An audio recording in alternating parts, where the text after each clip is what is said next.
kadang-kadang orang salah milih dalam dilema moral ini. Kenapa? Karena kematangan moralnya kurang tinggi. Jadi ada orang yang secara moral dia mungkin masih kanak-kanak, meskipun badannya besar, umurnya banyak. Jadi dia tidak bisa meningkatkan kualitas kapasitas moralnya. Di kemarin teori itu kan ada level 1, level 2, level 3. Orang yang hanya mencari kesenangan saja, atau orang mencari keuntungan, atau orang menyesuaikan dengan masyarakatnya, dan seterusnya. Nah, kadang-kadang kita itu masih kekanak-kanakan moralitasnya, belum matang. Yang sementara itu yang level rendah, kesenangan saja. Nah, ini juga mengajarkan kita untuk tahu prioritas. Mana yang harus kita dulukan, mana yang nanti saja. Nah, ini pelajaran dari hierarki moral. Hari ini, era hari ini kita sering kehilangan yang penting demi hal yang tidak penting. Jadi ini banyak, apalagi di medsos-medsos, kadang-kadang kita kehilangan pertemanan, kehilangan persaudaraan hanya karena hal sepele.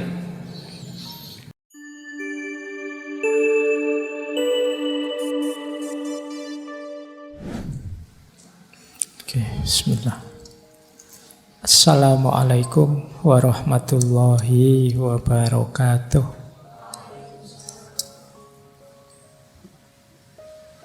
Bismillahirrahmanirrahim. Alhamdulillahi rabbil alamin. Wa bihi nasta'inu ala umurid dunya waddin. Allahumma sholli wa sallim wa barik ala habibina wa syafi'ina sayyidina wa maulana Muhammadin wa ala alihi wa ashabihi wa man tabi'ahum bi ihsanin ila yaumiddin. Amma ba'du. Bismillah.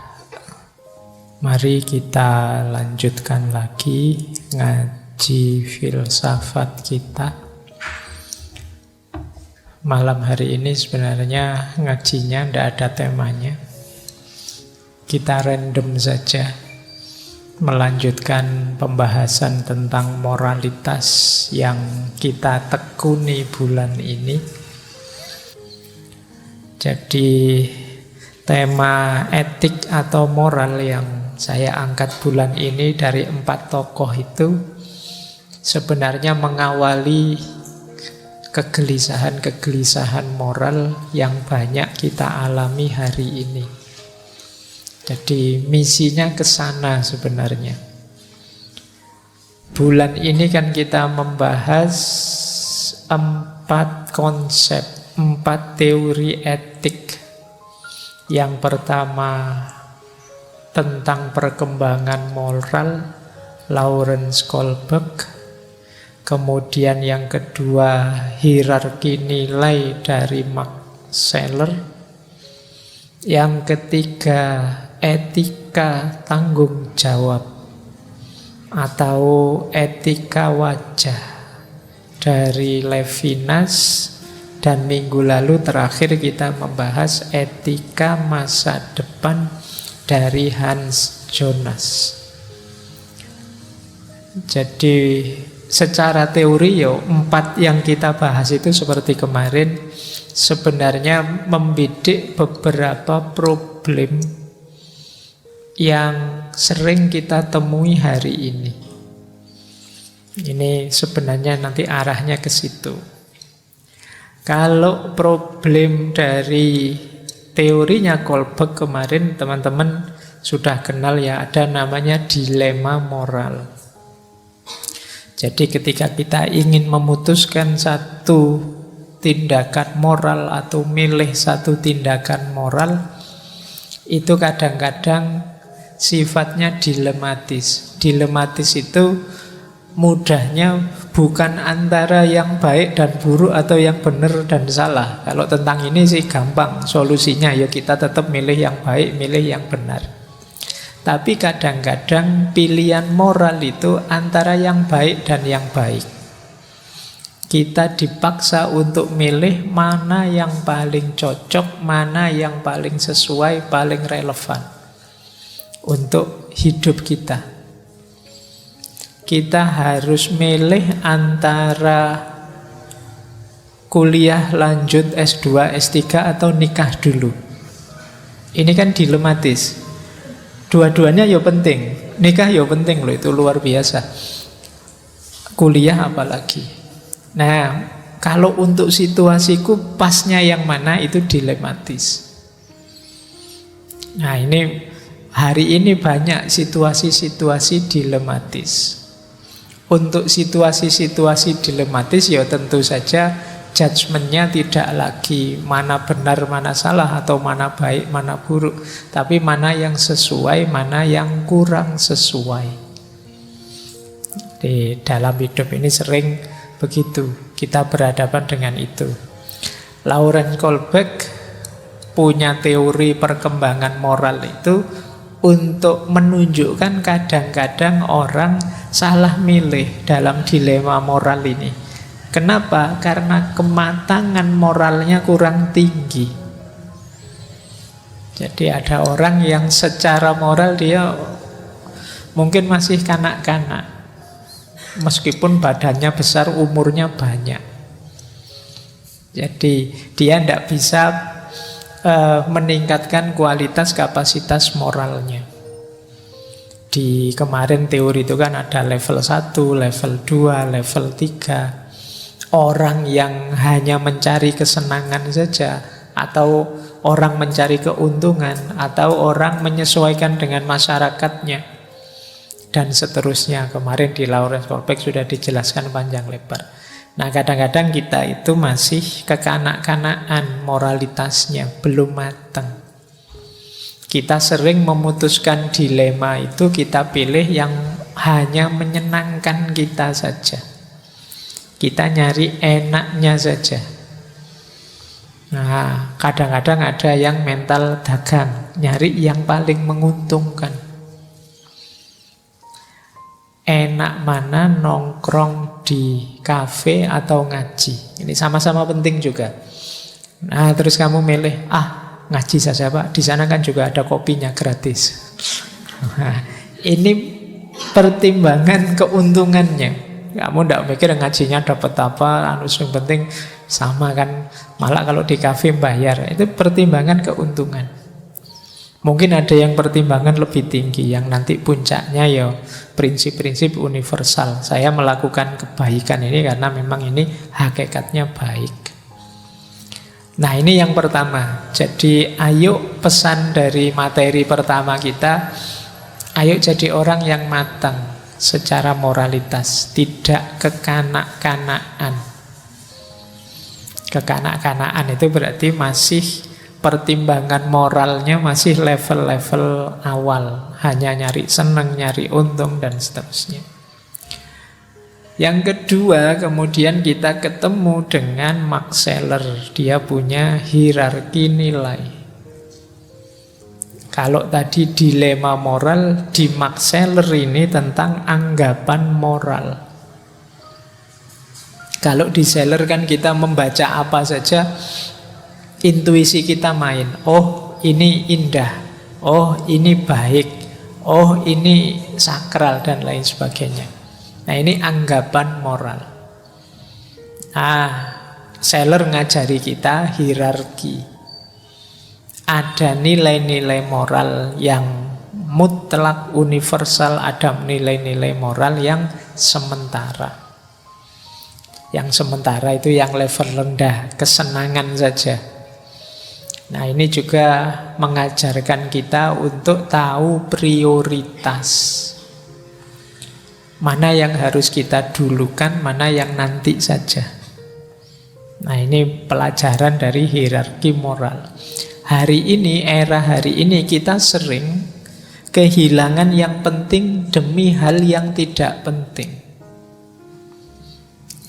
Jadi ini banyak, apalagi di medsos-medsos, kadang-kadang kita kehilangan pertemanan, kehilangan persaudaraan hanya karena hal sepele. Mungkin karena yang satu jagoannya Argentina, yang satu jagoannya Portugal misalnya. Wong ya pertandingannya paling berapa minggu sih, tapi kamu sampai kehilangan persahabatan. Bahkan ada yang, saya lupa itu yang kejuaraan kapan itu, ada yang sampai bunuh diri karena idolanya kalah. Nah, ayolah kita ngerti kok, iya sepak bola penting, tapi ada nilai yang lebih penting dari itu. Kemarin kan kita punya kasus luar biasa itu di Malang itu sehubungan dengan sepak bola. Nah ini boleh pakai analisis versinya Seller. Jadi antara nyawa dengan sepak bola misalnya mana lebih bernilai? Antara ini dengan itu mana yang lebih tinggi? Nah ini jadi boleh teman-teman kalau ada yang sedang nulis tesis atau disertasi, teorinya Seller ini dipakai. Oke, ya kalau tadi di Lawrence Kohlberg itu moral yang masih kekanak-kanakan jadi penghalangnya. Kalau di Max Scheler ini yang jadi penghalangnya adalah kedangkalan. Kedangkalan itu kalian hanya memikirkan hal-hal sepele, melupakan hal-hal yang dalam. Nah ini kadang-kadang wong itu cuma game saja kamu bisa pertemanan putus misalnya. Wong itu permainan saja. Nah ini kita agak dangkal. Oke, itu pelajaran dari Scheler. Yang kedua, kalian harus tahu prioritas. Saya ada mahasiswa yang hampir kena DO karena dia asik main game online. Untungnya dia jujur. Biasanya tidak ngaku anak-anak itu. Ini dia berarti apa? Tidak mampu memposisikan yang penting sebagai penting. Jadi harusnya ya kuliah nilainya lebih tinggi dibandingkan rebahan main game. Bukan berarti jelek. Yo orang yo ada refreshingnya, tapi kalau refreshing terus-terusan namanya bukan refreshing. Jadi kalian harus tahu mana menu utama, mana cemilan dalam hidupmu. Cemilan itu ya posisikan sebagai cemilan, jangan jadi menu utama. Kalau kalian harusnya cemilan jadi menu utama, ya jangan salah kalau kolesterolmu naik, kesehatanmu kacau. Nah, ini pelajaran prioritas. Nanti dalam hidup kalian harus mampu milih mana yang lebih penting, mana yang tidak penting. Mana yang nanti saja, mana ranking 1, ranking 2, ranking 3. Kebingungan-kebingungan kita banyak yang disebabkan oleh ketidakmampuan kita memprioritaskan. Rasanya kok semua penting ya Pak, ini penting, ini penting. Itu karena kamu tidak bisa memprioritaskan sesuatu. Latihanlah prioritas, karena hari ini banyak sekali hal-hal yang mendistraksi kita. Itu yang kedua kemarin, teori dari Max Scheler. Yang ketiga, ini yang menarik, teori dari Levinas. Teori yang mengajarkan kita untuk jadi orang baik kepada sesama dengan etika wajahnya. Jadi kalau di Max Scheler ketemu orang itu adalah panggilan pada kita dari orang itu untuk memberi yang terbaik padanya. Ini teori ini menarik. Karena banyak orang menganggap orang lain itu mengganggu kita untuk jadi diri kita apa adanya. Tapi justru di Levinas ini orang lain adalah jalan bagi kita untuk jadi orang baik. Ketemu siapa saja yang ada di pikiran kita, apa yang terbaik yang bisa aku lakukan untuknya. Jadi ini jalan kita untuk jadi orang baik. Kalau kita kadang-kadang bingung gimana ya cara jadi orang baik, posisikan saja orang lain sebagai sosok yang harus, kalau bahasanya Levinas, kita layani. Jadi begitu ketemu siapa saja, wah kok ketemu teman ini ya, di depan teman yang ini kira-kira apa yang terbaik yang bisa aku lakukan, yang bisa aku persembahkan untuknya. Ini yang disebut etika wajah.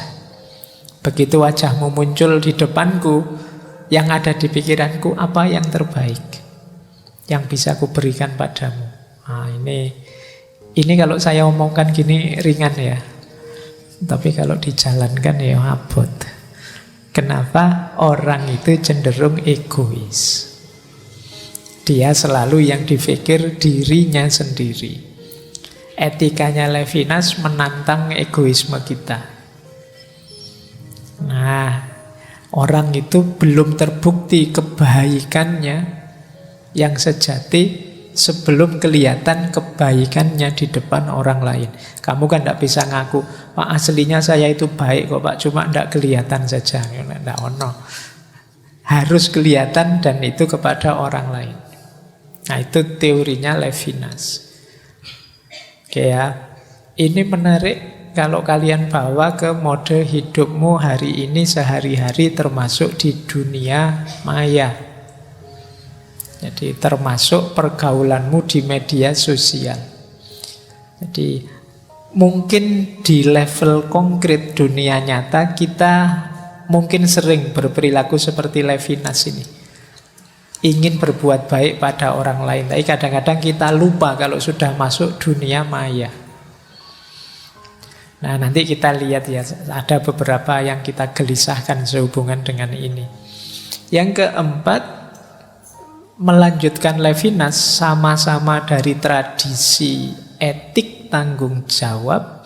Ada minggu lalu kita angkat teori dari Hans Jonas, etika masa depan.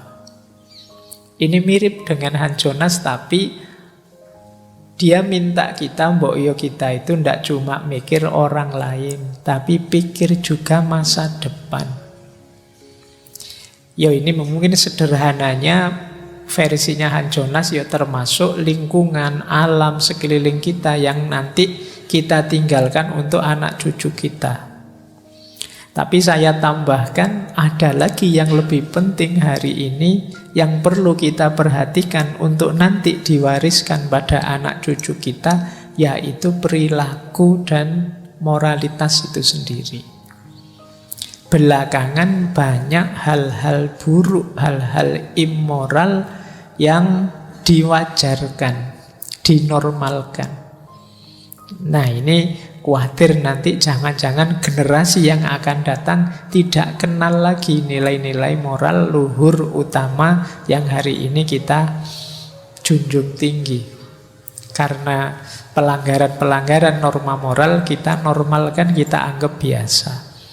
Ini juga kita harus hati-hati. Tidak hanya menyediakan fasilitas sumber daya alam yang lestari untuk mereka, tapi juga sumber daya moralitas, nilai dan norma yang sesuai untuk mereka hidup. Nah, ini kalau bahasa kampusnya namanya lesson learn 1 bulan ini. Bayangkan kalau ngaji ini sukses, manfaat itu kalian jadi sosok yang mampu mengatasi dilema moral, mampu menetapkan prioritas hidup, yang mampu mendorong dirimu sendiri berbuat baik pada sesama dan melakukan perbuatan demi anak cucu kita. Oh itu sudah luar biasa materi 1 bulan ini. Itu belum materi 350 sekian kemarin-kemarin. Wow, kalau kamu bisa menjalankan semua jadi wali kamu. Iya. Cuma ya pelan-pelan ya kita belajar. Saya juga belajar ini. Baik. Nah, kuncinya itu ya. Ayo sekarang kita agak bahasa saya ya, mengutarakan kegelisahan-kegelisahan kita. Kalau ini kan idealnya. Coba kita tengok sebentar kegelisahan kita ya. berhubungan dengan moral. Saya membeli judul tadi itu kegelisahan moral. Saya ambil sebentar definisi kegelisahan moral itu dari psikoanalisisnya Freud. Jadi kata Freud itu kegelisahan itu situasi ketika ego diancam oleh id dan superego. Bagi teman-teman yang ingin tahu apa itu ego, superego, id itu boleh nanti mendengarkan rekaman tentang Freud dengan psikoanalisisnya. Jadi diri kita ini ada 3 komponen. Yang pertama bawah sadar, namanya id. Kemudian ada level kesadaran namanya ego, dan ada level di luar diri namanya superego. Jadi di luar diri berarti termasuk moralitas, norma, adat, tatanan yang kita idealkan tapi di luar diri kita. Kalau ego itu yang kita sadari sekarang. Kalau id itu kita tidak menyadarinya, tapi diam-diam dia mengarahkan kita, mengendalikan kita. Ini kalau dibahas panjang, tapi intinya itulah, nanti kalian dengarkan lagi. Saya ingin masuk ke kegelisahan, anxiety. Kata Freud, kegelisahan manusia itu ada 3 jenisnya. Yang pertama realistic anxiety, kegelisahan yang realistis. Jadi biasa itu, normal. Kok tiba-tiba hujan? Waduh, jemuranku. Itu biasa, ndak apa-apa. Jangan, Pak, saya sakit jiwa. Jangan-jangan, Pak, gelisah karena jemuran kena hujan. Ya biasa itu, masuk akal. Normal, ndak apa-apa. Oke, itu namanya realistic anxiety. Kalian orang normal pasti punya banyak ketakutan-ketakutan, kegelisahan-kegelisahan. Tapi nanti ada kegelisahan jenis kedua, ini yang malam hari ini akan sedikit kita ulas. Namanya adalah moral anxiety, kegelisahan moral. Kegelisahan moral ini ketika terjadi tabrakan antara ego dengan superego, antara tatanan di luar dengan kenyataan diri kita. Seperti tadi loh, misalnya saya tadi bilang hidup itu harus penyayang, peduli masa depan, punya prioritas. Begitu teman-teman merasa, saya kok tidak bisa ya Pak, hidup dengan tertib, punya prioritas seperti itu. Nah kalian gelisah. Atau di tengah masyarakat ada aturan apa, kalian tidak bisa memenuhinya. Kalian terus gelisah. Saya kok tidak bisa ya jadi orang dermawan. Mau sodakoh nyumbang bencana Cianjur saja berat sekali. Maju mundur, akhirnya tidak jadi. Terus akalnya menjustifikasi, tidak apa-apa, sudah yang lain yang nyumbang banyak, tenang saja. Ada tidak yang begitu? Ada mestinya ya. Oke. Ini namanya kegelisahan moral. Terus kamu menyalah-nyalahkan dirimu sendiri. Aku ini kok pelit ya, aku ini kok tidak dermawan ya, aku ini. Ini namanya kegelisahan moral. Sumbernya banyak, nanti kita lacak sumber-sumbernya. Nah, dan yang terakhir kalau ini kebalikannya, neurotic anxiety. Kalau ini perlu mungkin pendampingan ahli jiwa. Kegelisahan yang sifatnya tabrakan antara ego dengan id. Jadi ini orang tidak bisa ngontrol dirinya lagi, dikendalikan sepenuhnya oleh bawah sadarnya. Kalau ini mungkin kita agak perlu pendampingan ahli jiwa. Kalau yang realistik masih normal, moral anxiety juga masih normal, asal tidak berlebih-lebihan. Jadi malam hari ini kita bahas yang moral ya, yang kegelisahan moral kita, yang kadang-kadang kita itu menyalahkan diri kita sendiri karena tidak sesuai dengan ideal moral yang berjalan di sekeliling kita. Pak, saya itu ngaji filsafat sudah bertahun-tahun loh Pak, saya kok gini-gini aja ya. Saya itu apa memang tidak pinter ya Pak, atau apa? Itu kan kegelisahan moral namanya. Oke, baik. Kita lihat ya akar-akar kegelisahan moral hari ini. Saya tidak akan bilang kalian punya kegelisahan moral apa, tapi secara umum sumber-sumber kegelisahan moral kita hari ini itu apa saja sih? Ini ada beberapa hasil kontemplasi tentang situasi kita hari ini. Ini jadi bahan ya, itu setiap poin itu bisa didiskusikan satu kali seminar, itu masih panjang. Ini saya menginventarisir saja. Kita tengok ya, nanti boleh kalau ada yang ingin menanggapi problem-problem yang saya sebut ini. Yang pertama, situasi belief, kepercayaan, religiositas, dan lain sebagainya mulai banyak di kalangan kita perilaku-perilaku eksklusif. Ini mulai sering jadi sumber kegelisahan. Jadi eksklusif itu bahasa Arabnya jamid, jumud, kaku, macet, mandek. Jadi ada artikel yang kemarin saya baca yang bilang bahwa Indonesia itu sekarang growing intolerance. Mulai tumbuh, mulai besar perilaku-perilaku intoleran. Ini bagian dari kegelisahan. Jadi sistem, kalau istilahnya seorang filosof muslim yang namanya Abid Al-Jabiri, situasi dunia Islam hari ini itu situasi akidah yang eksklusif. Jadi merasa pandangannya adalah yang paling benar.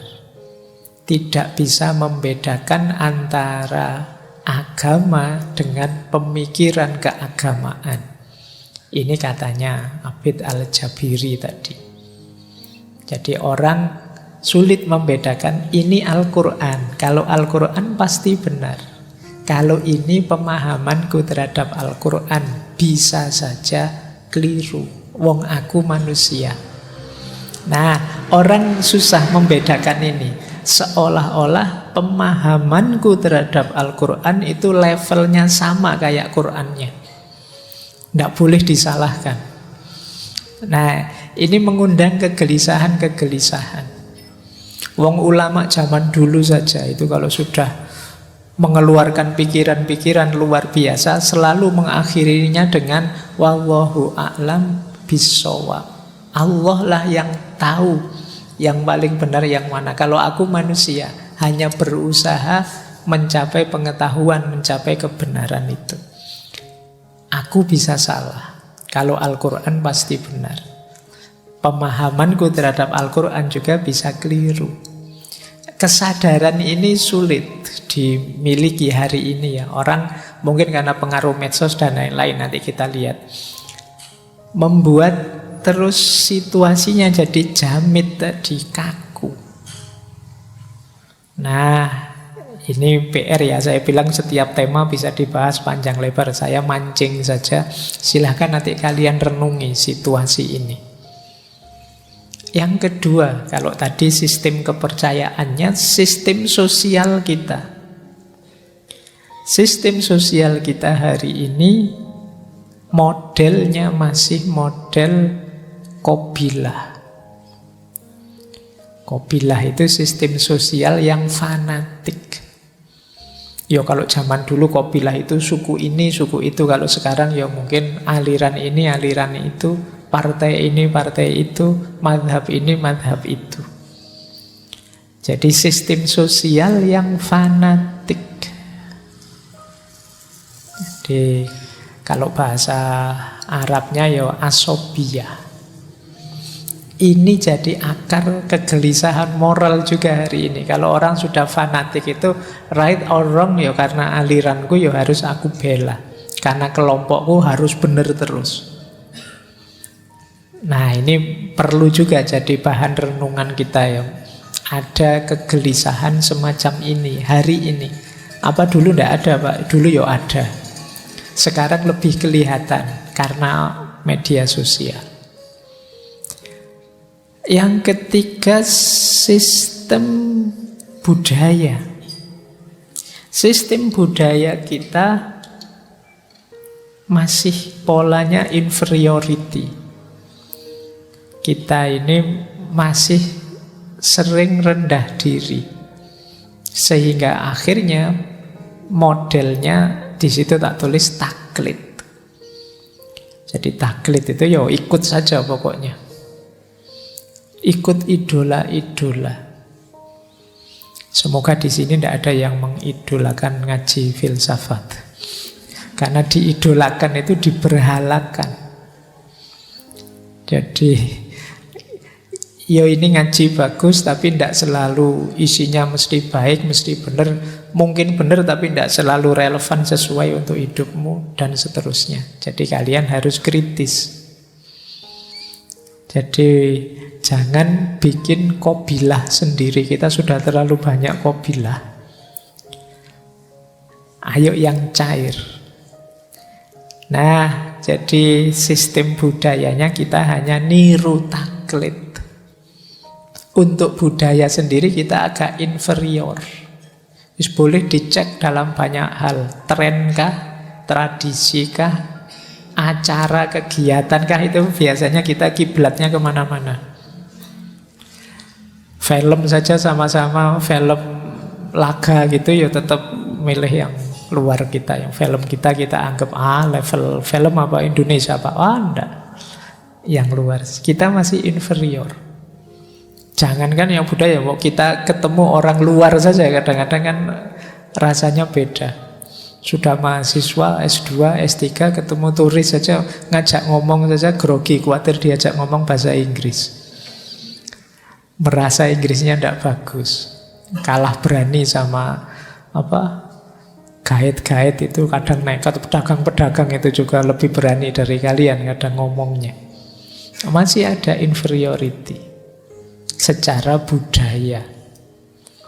Jadi membaca saudara-saudara teman kita itu agak mudah karena tinggal dicari ini orang ini idolanya siapa sih, patronnya siapa, tidak jauh-jauh dari situ. Nah ini kegelisahan tersendiri. Yang keempat, sistem politik kita yo imbas dari kobilah, imbas dari eksklusivitas tadi, imbas dari inferioritas tadi. Sistem politik kita banyak berpola egoistik. Anania ini melanjutkan yang sistem fanatik tadi. Kepentinganku nomor satu. Meskipun kadang-kadang ya pakai istilah mengatasnamakan kepentingan orang banyak, kepentingan rakyat, tapi sebenarnya kelihatan sekali masih egoistik, anania. Jadi hanya mengejar kesuksesanku, keberhasilanku. Ku ini bisa kecil, bisa besar. Besar itu berarti ya satu kelompok, organisasiku. Nah ini kegelisahan selanjutnya. Nanti silahkan kalau ada yang ingin menanggapi ya. Mungkin ada masukan-masukan. Sengaja temanya tidak saya bahas detail. Mungkin nanti ada yang menanggapi. Kemudian ada sistem ekonomi. Sistem ekonomi kita, kehidupan ekonomi masih konsumtif. Kata tadi ya filosof Abid Al-Jabiri, sistem jenisnya ghanimah. Dapat sesuatu dihabiskan untuk kebutuhan. Ini sistem konsumtif. Jadi inginnya mengkonsumsi, bukan memproduksi. Saya yakin teman-teman ini sebagian besar cita-citanya Pak nanti saya kerja mapan terus bisa punya rumah, punya mobil, kemudian beli HP yang speknya tinggi dan laptop yang speknya tinggi, beli dan mengkonsumsi. Mental kita masih mental konsumen. Ini PR juga. Jadi ada enggak di sini yang bercita-cita produksi? Pak, saya ingin gimana nanti sukses bikin HP sendiri, kemudian kalau ada yang begitu bagus. Tapi kita ini konsumen. Konsumen itu mau tidak mau dia akan disetir oleh produsen. Jadi wong yo kalian Twitter error sehari saja kan heboh. Kalian tidak mikir mbok yo kapan ya kita bisa program bikin sendiri selevel Twitter versi kita. Enggak. Kita ini konsumen, jadi diblokir sehari atau error sehari kita pontang-panting sudah. Nah, ini secara ekonomi kita begitu. Kita ingin kerja dan menghabiskannya untuk kebutuhan kita saja. Seperti sistem ghanimah. Ghanimah itu makna literalnya rampasan perang. Jadi kehidupan suku zaman dulu itu ya diperoleh antara lain dengan menyerang suku yang lain. Kalau suku yang lain kalah dapat rampasan banyak. Rampasannya dibagi-bagi rata, kemudian dinikmati. Kalau sudah habis, yo nyari suku yang lain untuk ditaklukkan lagi. Ini sistem ghanimah. Yo kayak kita ingin kerja, kemudian buat beli. Kalau habis yo kerja lagi buat beli lagi. Jadi kita seperti yang saya ceritakan dulu waktu menjelaskan one dimensional man-nya Marcuse itu kan, manusia modern itu ya dijebak untuk bekerja mati-matian terus menikmati. Kalau menikmati habis kerja lagi. Kita tidak ada akhirnya. Nah, ini sistem ghanimah. Dan yang terakhir, situasi hari ini sistem komunikasi. Ini yang sering kita prihatinkan bersama. Orang menyebutnya era post-truth. Kalau bahasa Arabnya ini saya agak ijtihad. Mungkin istilah yang pasnya pakai bahasa Arab itu satohiyat. Satohiyat itu kayak satohatnya para sufi. Ya satohatnya para sufi mending dia karena kedekatan dengan Allah, asiknya dekat dengan Allah. Kalau kita ngelantur karena asiknya kita main HP. Ngomongnya tidak jelas, tidak kontrol dan lain sebagainya. Banyak hal tidak penting terus dipentingkan dan lain sebagainya. Ini sistem komunikasi yang satohiyat. Orang menyebutnya post-truth. Nah, ini akar-akar tadi ya, kegelisahan moral. Ini mengepungmu di sekelilingmu. Saya tidak tahu kalian level kesadaranmu di mana, tapi bagi orang yang punya kesadaran kritis, 6 hal ini menggelisahkan. Kecuali orang yang kesadarannya deterministik. Apa hidup ini dijalani saja, ngapain ruwet-ruwet mikir begitu. Atau yang punya kesadaran naif. Kesadaran naif itu orang yang saya tahu sih Pak ada masalah, tapi yo so what gitu loh. Biar sajalah masalah, biar masalah. Silahkan yang ahlinya menyelesaikan, saya yo menikmati saja. Ini orang naif. Nah, kalian ada di mana, ingin berkontribusi apa terhadap problem-problem ini, silahkan kalian pertimbangkan. Saya tambahi lagi ya, biar kamu tambah sumpek. Malam hari ini pokoknya saya tidak ngasih teori, ngasih solusi, saya ngasih masalah. Hari ini kita ada di situasi namanya mass mediated reality. Realitas itu sekarang sampai ke kita melalui mass media. Kalau dulu orang menyebut pengalaman itu kan bayangannya terjun langsung, ngalami langsung. Sekarang tidak. Pengalaman hidup itu diperoleh melalui mass media. Maka namanya mass mediated reality. Sekarang apa yang tidak lewat mass media? Ngaji sekarang yo YouTube. Para ustadz, para ulama, para kiai ya punya channel sendiri-sendiri. Apalagi makanan, apalagi semuanya lewat mass media. Nah, apa efeknya mass media yang jadi fokus realitas hari ini? Itu inventarisir saya, ada beberapa efeknya. Ini boleh nanti kalian protes ya, ini pembacaan saya. Mass mediated reality itu yang pertama membuat hidup jadi dangkal. Ya kan? Rasakan bedanya yang ngaji HP-mu atau kalian ngaji sendiri. Ya tentu saja vibrasinya beda, kedalamannya berbeda. Meskipun HP-mu fasih sekali, enak sekali kalau ngaji. Wong itu memang rekaman, dengan kamu yang ngaji itu kedalamannya jauh berbeda. Bela sungkawa hadir langsung mengucapkan, kemudian ketemu orangnya jauh beda dengan bela sungkawa yang kamu lewat WA copy paste saja. Anggota grup 100 isinya copy paste kabeh. Loh, oh ya kan? Jadi orang lebih mementingkan citra. Orang lebih mementingkan tampilan. Makanya hidup cenderung terus jadi dangkal. Itu nanti jangan-jangan lama-lama ya tempat-tempat rekreasi itu sepi. Orang prinsipnya ngapain capek-capek datang ke sana. Nonton screensaver saja sama saja indah. Bisa saja nanti begitu. Nah, coba kalian rasakan ya, intimnya ketemu langsung dengan hanya lewat media sosial. Rasakan yang kemarin waktu pandemi yang mau tidak mau kalian hanya berinteraksi via media sosial, dengan sekarang sudah bisa ketemu langsung. Oh, ngaji gini aja kan rasanya beda kedalamannya. Oke, baik. Yang pertama itu PR kita.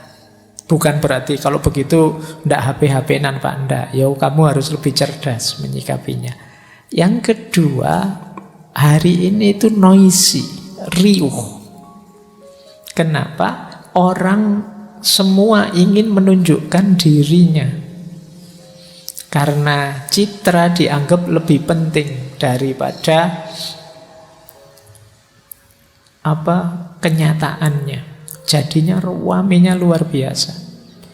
Kamu boleh ngitung, kamu punya berapa grup di HP-mu, kemudian berapa ratus WA yang tampil di HP-mu hari ini, terus kamu hitung mana yang penting, mana yang tidak. Dari ratusan postingan itu berapa yang penting?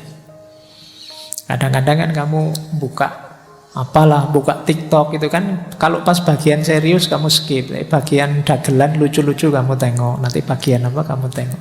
Oh yang wow ini ilmu loh, nanti saja, nanti yang lucu-lucu.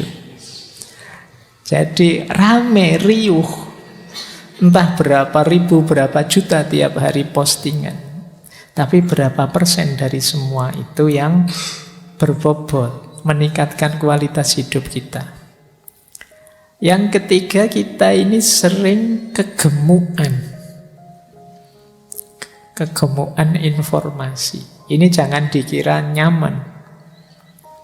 Informasi itu sebenarnya kita butuh cukup saja. Terlalu banyak informasi, kita akan terdistraksi kemana-mana. Hal-hal tidak penting merepotkan kepala kita. Karena terlalu banyak informasi. Kita kan tidak cukup tahu bahwa misalnya kemarin sepak bola yang menang ini, yang kalah ini. Kan kita terus masuk, kenapa kok menang, kenapa kok kalah. Jangan-jangan itu terus, ini atlet ini tadi malam gegeran sama istrinya, makanya mainnya tidak serius. Ini kamu sampai ke situ mungkin. Jadi kegemukan informasi kadang tidak relevan dengan kebutuhanmu. Nah ini juga sering jadi masalah. Kalau kalian tangguh, punyalah filter. Kalau ada hal-hal yang tidak penting, di skip saja. Aku tahu tentang ini juga tidak ada manfaatnya kok, lewati saja. Apa sih pentingnya kalian tahu artis ini sebentar lagi cerai loh Pak, sekarang sudah pisah ranjang, kemarin di wawancara itu. Jadi kamu paham benar yang tentang itu. Eman-eman. Ya memang HP-mu mungkin isinya macam-macam, tapi yang jadi fokusmu kan itu. Ya saya tahulah di HP-mu ada downloadan buku ini, buku itu, tapi kan nggak pernah kamu tengok. Yang penting wis download, kamu nyaman sudah, dibaca juga enggak. Baik, itu kegemukan. Yang keempat apa? Ketelanjangan. Apa sih sekarang yang enggak kamu pamerkan keluar? Yang menelanjangi bukan orang kok, kamu sendiri. Orang itu ngerti detik per detik kamu sedang ngapain. Kenapa? Kamu ndak berhenti posting. Ngaji ini saja nanti berangkat ngaji nih di MCS. Nah, ya kan? Sampai depan ngantri nih kopi. Duduk kamu foto lagi, posting lagi. Entah berapa kali posting kamu sekali ngaji. Wong kamu sendiri yang pamer. Kadang makan siang, wah menu hari ini itu kamu foto. Nah itu kan kelakuanmu begitu hari ini. Jadi yang menelanjangi dirimu kamu sendiri. Jangan kaget nanti kamu begitu ketemu kenalanmu, wah ayo kita makan bakso. Loh kok tahu saya seneng bakso? Kamu tiap hari pamer bakso. Jadi kamu sendiri yang bongkar siapa dirimu. Itu yang istilahnya ketelanjangan, ranah privat habis sudah. Padahal hidup itu indahnya kan kalau masih ada yang misteri-misteri tersembunyi dari diri kita, bikin orang penasaran, itu kan malah ngejar-ngejar. Tapi kamu sekarang terbuka semua sudah, tidak bikin orang penasaran lagi. Kalau itu pertarungan, itu kamu kalah sudah. Kenapa? Dirimu terbuka total. Orang tahu kelemahanmu, orang tahu di titik-titik mana kamu senang dan di titik mana kamu marah. Dari kamu sendiri yang menelanjangi dirimu.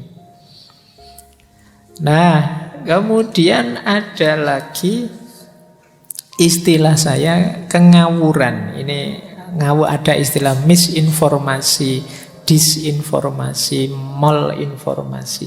Kalau misinformasi salah paham.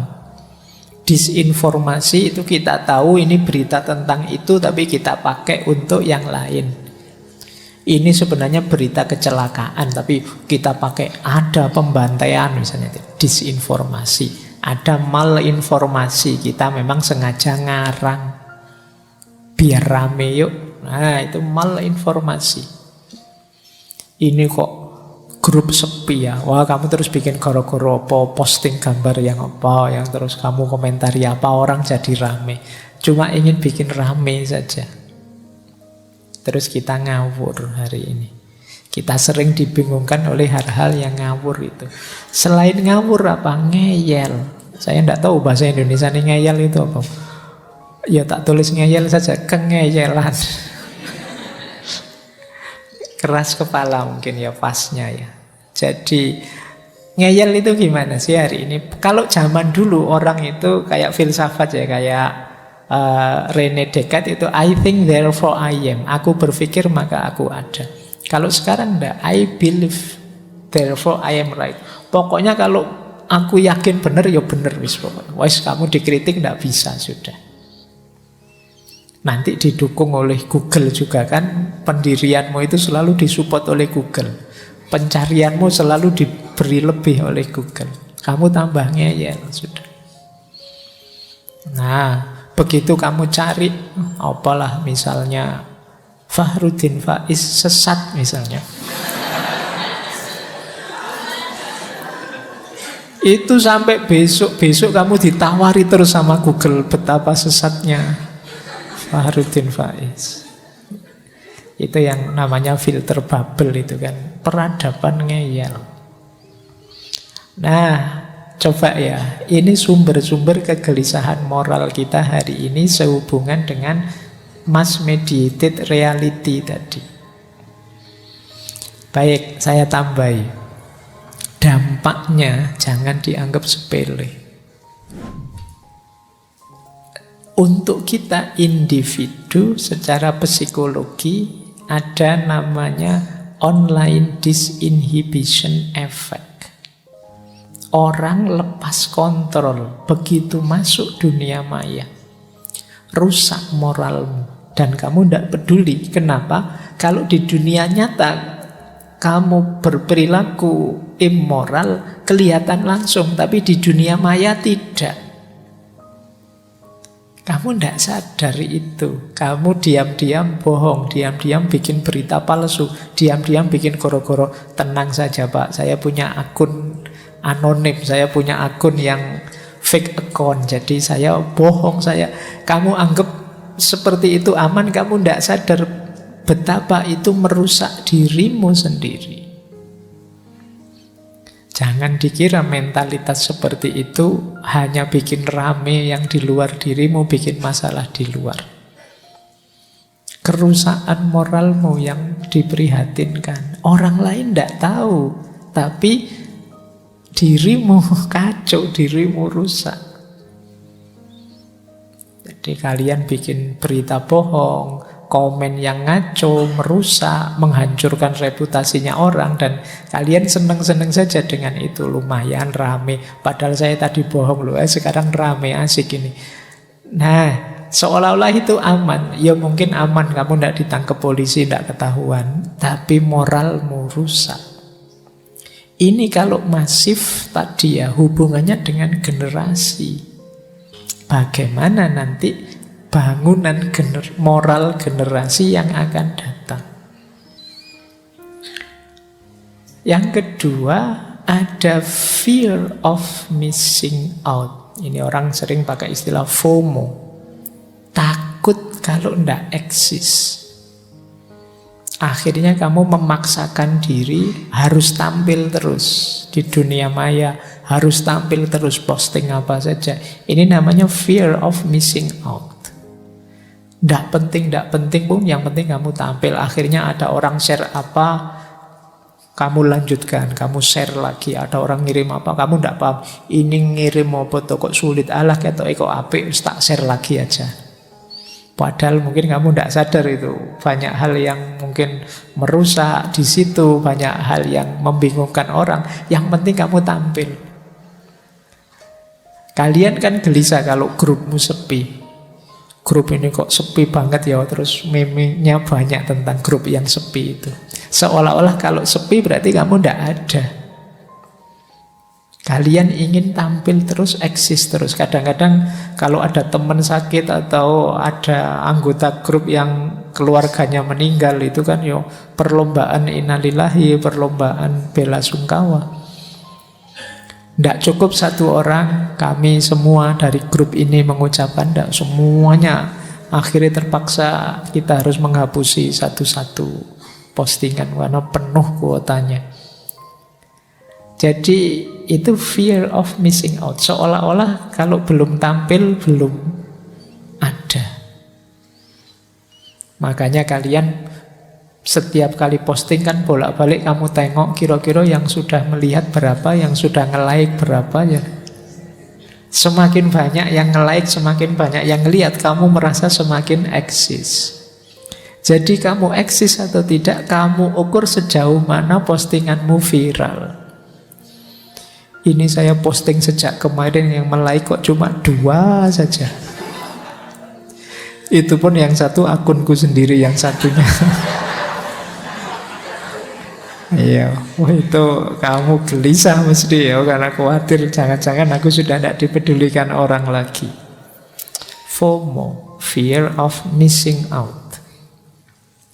Yang ketiga, kamu lebih peduli citra daripada esensi. Kamu lebih senang kelihatannya daripada aslinya. Itu kan yang membuat kalau kamu foto itu filternya bisa 3-4 kali. Kamu nyari foto yang bisa membuatmu seganteng mungkin. Itu pun sekali foto kamu ambil 20-30 kali, kamu pilih satu yang menurutmu paling pas. Citra lebih kamu utamakan daripada keaslian. Ini juga perlu dipertimbangkan. Kemudian mentalitas instan. Apa-apa ingin segera, ingin langsung. Kalau ini boleh nanti teman-teman mendengarkan sesi ngaji Paul Virilio tentang dromologi. Bagaimana masyarakat hari ini tuh apa-apa ingin cepat. Tidak sabar menunggu proses. Tidak sabar menanti proses yang memang harus dijalankan. Nah, inginnya instan. Pilihan presiden masih 2 tahunan lagi. Itu mungkin kamu yang sudah punya jago pinginnya, yo calonku harus jadi presiden sekarang. Jadi ingin segera, ingin langsung.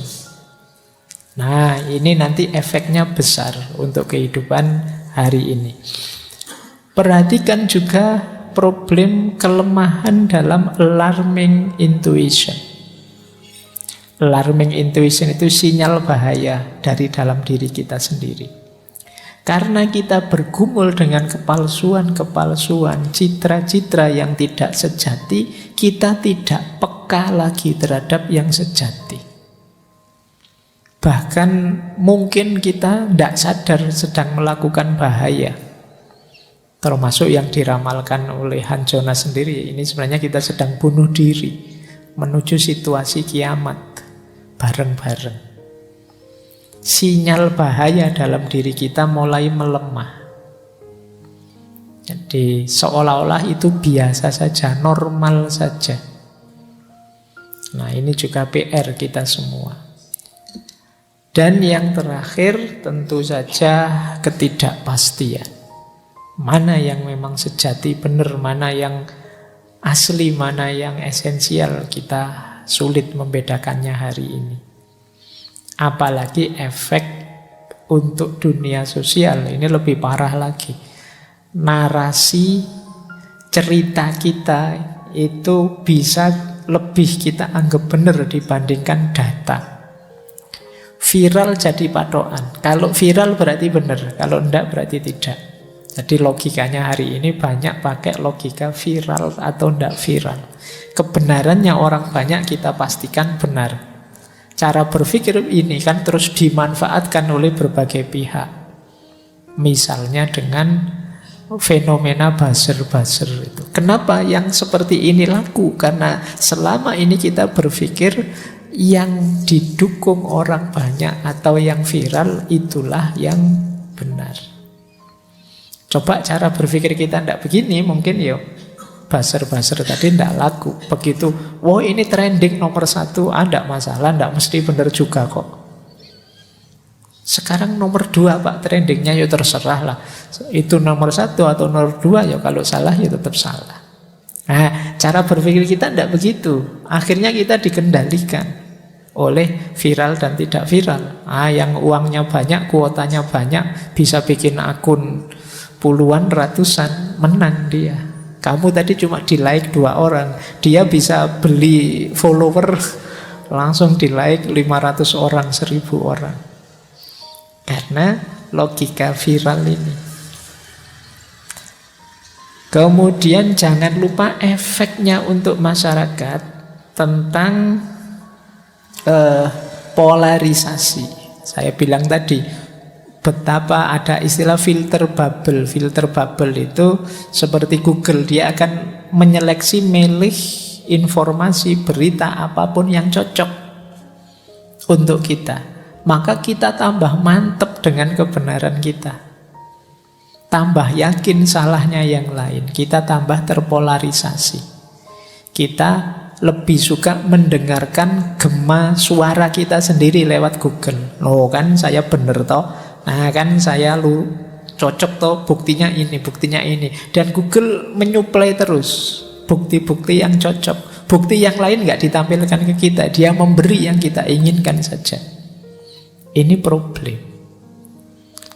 Jadi semakin menegaskan perbedaan, akhirnya ya polarisasi tambah kuat.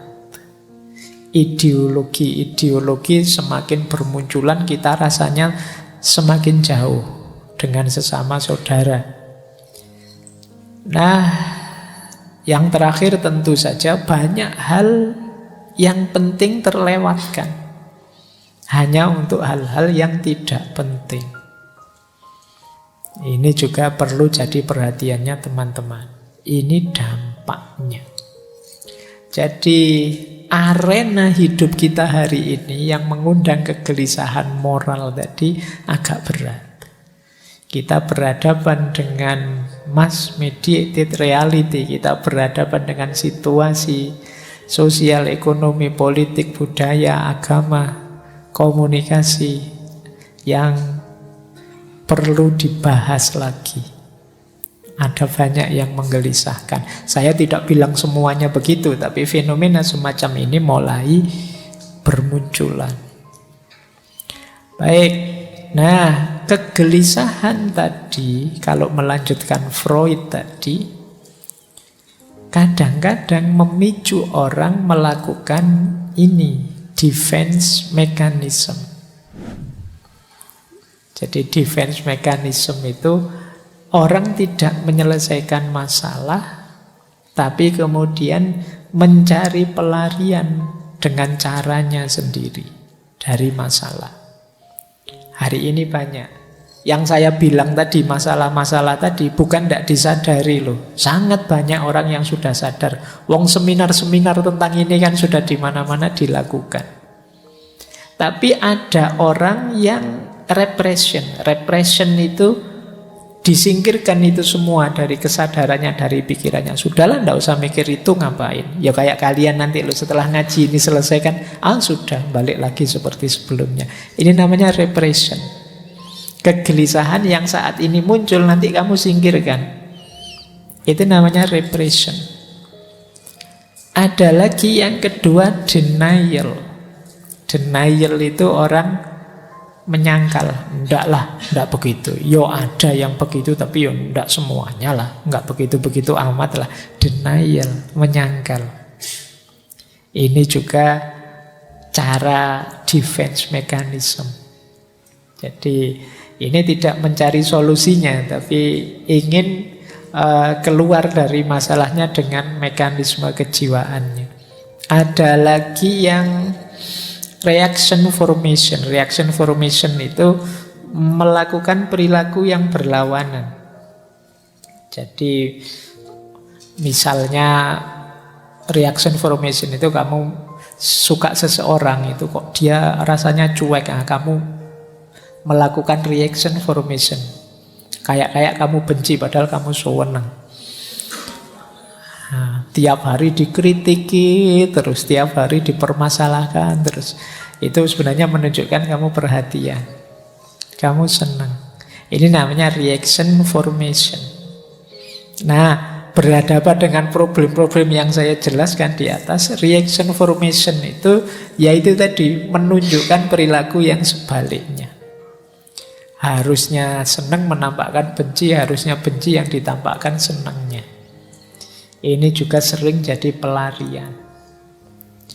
Ada juga yang pakai defense mekanismenya projection. Projection itu mengatributkan sesuatu pada orang lain. Jadi aslinya sih kamu tertarik pada orang itu, tapi terus karena dia nolak terus kamu sebut, itu orangnya tidak baik kok orang itu. Nah, jadi aslinya kamunya. Kayak kemarin saya bilang itu, saya lupa di sesi sebelumnya ya. Ketika ada sesuatu yang kamu ingin raih dan tidak berhasil, kamu sebut sesuatu itu sebagai tidak menarik. Nah, mungkin juga kritik-kritik terhadap dunia sosial, terhadap dunia media sosial juga itu kamu melakukan projection semacam ini. Jadi kamu labelkan keluar, iya sih saya tidak bisa berhenti bermain medsos, tapi medsos saya itu medsos yang penuh manfaat loh Pak. Nah, alasanmu begitu.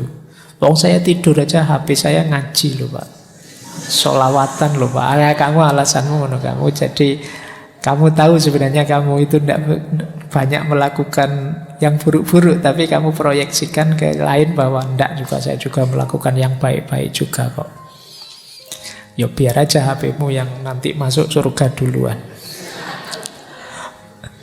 Terus displacement. Displacement itu mengalihkan dorongan pada yang lebih lemah.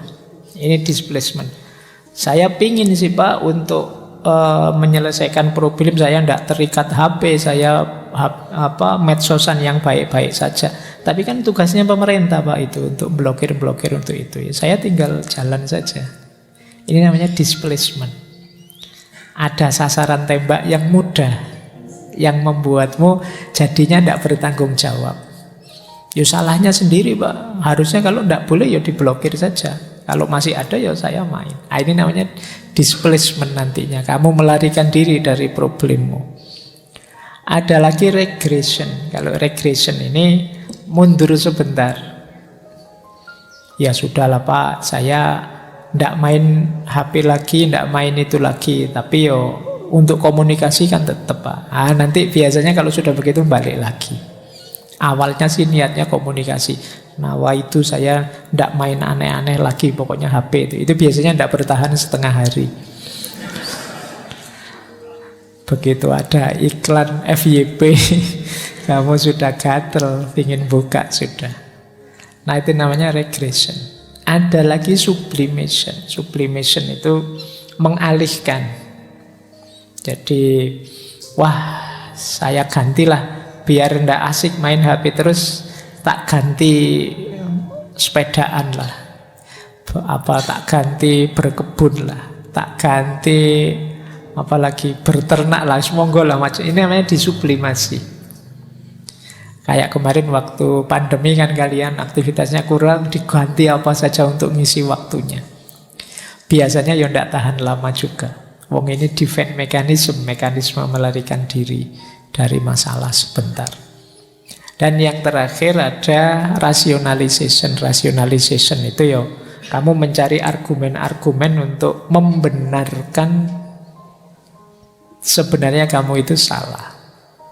Kita kan sering pakai argumen, oh yang kayak begitu kan manusiawi Pak. Manusia itu memang begitu Pak. Nah, jangan lupa manusia itu fitrahnya lengkap. Jadi fa'alhamaha fujuroha wa taqwaha. Manusia itu mau takwa bisa, mau fujur bisa. Jadi kalau sekedar yang alami dari manusia, kadang-kadang yang alami itu juga banyak yang negatif. Jadi kita itu punya sisi negatif, juga punya sisi positif sebagai manusia. Baik. Nah, ini defense mekanismenya. Oke. Jadi itu problem-problem kita. Saya tidak tahu teman-teman seperti apa menanggapi masalah-masalah peradaban hari ini, kegelisahan-kegelisahan moral yang saya jelaskan tadi. Untuk menutup malam hari ini, coba ini nanti jadi bahan renungan ya. Inilah hidup yang sehat. Hidup yang sehat secara batin ya, secara spiritual. Kalau hidup sehat yang fisik, teman-teman mesti sudah ngerti. Nanti tolong ini jadikan standar. Apakah problem-problem tadi yang saya sebut banyak macam-macam tadi mampu tidak membawa kita ke sini? Jadi yang pertama, hidup sehat secara spiritual itu adalah hidup yang penuh makna dan sadar tujuan. Ayo teman-teman tanyakan pada dirimu, hidupmu ini untuk apa? Tujuannya mau kemana? Ini namanya aspek meaning. Mulai tanyakan itu, kemudian coba dicek semua fasilitas, semua yang kamu mampu kamu miliki, kira-kira sudah atau belum kamu gunakan untuk mencapai tujuanmu.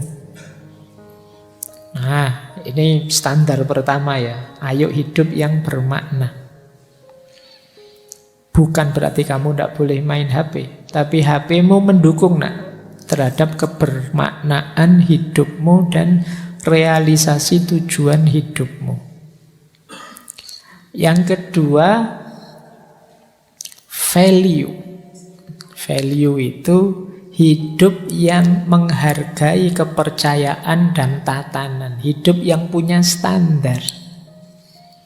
Ini baik, ini buruk, ini indah, kalau itu tidak. Ini namanya value. Kita diminta untuk hidup ini punya nilai. Biasanya untuk punya makna itu harus ada yang bernilai. Apa sih nilai-nilai yang kamu unggulkan, kamu pegangi dalam hidupmu? Agama kah? Persaudaraan kah? Kemanusiaan kah? Atau apa? Kalau sama sekali tidak punya nilai, hidupmu tidak bermakna. Rasionalitaskah? Atau kekayaankah? Atau apa? Itu namanya value, nilai. Oke. Nah, yang ketiga, transenden. Transenden ini kesadaran bahwa ada dimensi hidup yang lebih tinggi dibandingkan hidup yang kita jalani sekarang. Kita hari ini hidup dalam banyak keterbatasan-keterbatasan. Ada level transendennya, ada level yang lebih tingginya. Dan kita semuanya menuju ke sana. Nah, fasilitas-fasilitas tadi membantu ndak upaya kita untuk melakukan transendensi, melampaui situasi hari ini ke ranah yang lebih tinggi. Yang keempat, connecting. Connecting itu keterhubungan. Kesadaran kita bahwa segala tujuan, makna, nilai, dan upaya transendensi tadi tidak mungkin kita jalankan sendiri tanpa keterkaitan dengan orang lain. Jadi sejauh mana perangkat, peralatan, fasilitas yang kita miliki tadi membantu kita semakin dekat, erat, terkoneksi dengan yang lain, atau jangan-jangan malah tambah pisah-pisah, tambah banyak permusuhan. Nah, itu coba nanti dievaluasi. Dan yang terakhir, becoming. Becoming itu hidup yang baik adalah hidup yang tambah lama tambah baik.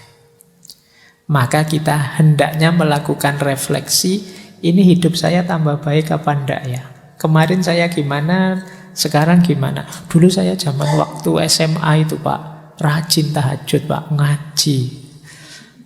Sekarang sudah mahasiswa, wah, ya saya tidak berani ngomong Pak.